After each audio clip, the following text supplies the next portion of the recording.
suboptimal economic policy for a couple of years can really have these long tail effects. And in some ways, you don't see the full effects for years out. Part of the reason why we think that this will permanently lower productivity in the United States is because we are losing out not only on the productivity growth that comes from new immigrants, but also from their children. But we're not seeing really any impact. I think what we were initially told by economists was, certain industries such as construction, agriculture that really depend upon immigration, legal and illegal, would see the impacts. I don't think we've seen it, have we? I mean, I think we've seen it pretty clearly on the slowdown on the hiring side. Your question does allow me to get onto one of my favorite topics, which is to get up on my sort of like high horse about the aggregate productivity data, which I think people have been using in general to make their preferred point. AI is driving productivity up, immigration is not having any impact on productivity. And I think it's really important to remember that that data is really flawed, right? The way it is measured is not ideal. It's very volatile.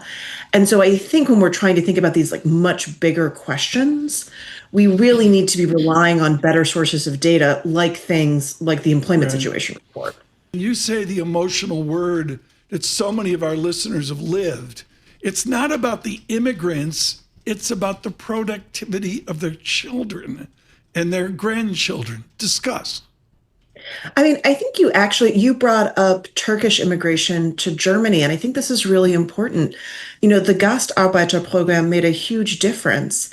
But what you have seen in Germany, which doesn't have birthright citizenship in the same way, is that they have not been able, because they haven't wanted to, fully integrate the children and grandchildren of immigrants into their workforce. And so they have not benefited in the same way the United States has for centuries from the fact that we are really, really good at assimilating immigrants and attracting the kinds of immigrants who really want to become American, invest, start businesses, do those things that drive economic growth in the United States. But there's a lot of Americans who agree with our president, enough is enough. Discuss that tension. I mean, I think it's hard, right? It's very easy for economists to sit here and go, oh, the optimal economic policy is X. And then, people have strong emotional responses about that one way or the other. It's the same thing that happens on a smaller scale when economists say that we should remove the tax exemption for employer-sponsored health insurance. I think on immigration, it has been interesting. If you look historically, once you get a foreign-born population that's approaching, say, 20% of the population, people in the United States seem to start getting itchy, and you have these sort of backlash nativist movements. And so I think there's a question that's sort of in tension about how much immigration makes sense for driving economic growth and how much immigration will the populace decide they're willing to tolerate, even if those things are in tension.